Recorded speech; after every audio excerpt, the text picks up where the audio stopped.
డ్రామాకి, రియాలిటీకి ఒక తేడా ఉంటది. ఇప్పుడు తెలుగుదేశం పార్టీ కార్యాలయానికి, జనసేన కార్యాలయానికి వెళ్తున్నారు. హ్మ్. ఏంటి వాళ్ళు చేసేది?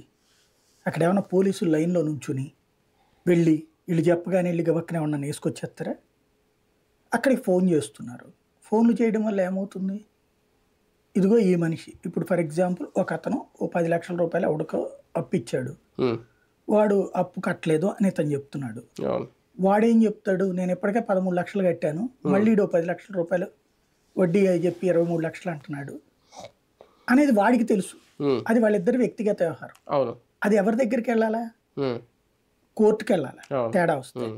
పోలీస్ స్టేషన్‌కెళ్ళాలా? లా అండ్ ఆర్డర్ ప్రాబ్లమ్ అయితే. కానీ లా అండ్ ఆర్డర్ కాదు కదా అది. హ్మ్. Civil matter. హ్మ్. కోర్టుకెళ్ళాలి. కానీ ఒక జనవానికో, ప్రజా దర్బారుకో ఈ సమస్యల మీదే మీరు రండి, ఈ సమస్యలైతే మేము పరిష్కరిస్తాం ఇటువంటి రిస్ట్రిక్షన్స్‌ను, కండిషన్స్ అప్లైస్ ఏం లేవు గదా! అదే అట్లా పెట్టకపోవడం వల్ల ఏమవుతున్నది? హ్మ్. పిచ్చి పిచ్చిగా నడుస్తుంది. ఎవడికి వాడు తన ప్రత్యర్థి ఇప్పుడు ఇద్దరు వ్యక్తుల మధ్యన భూ తగాదా ఉంటది. అవును. ఒకళ్ళ దగ్గర కొన్నారు. ఇంకోళ్ళు ఇంకొకళ్ళ దగ్గర కొన్నారు అదే భూమి. హ్మ్. లీగల్ లిటిగేషన్ ఇది. హ్మ్.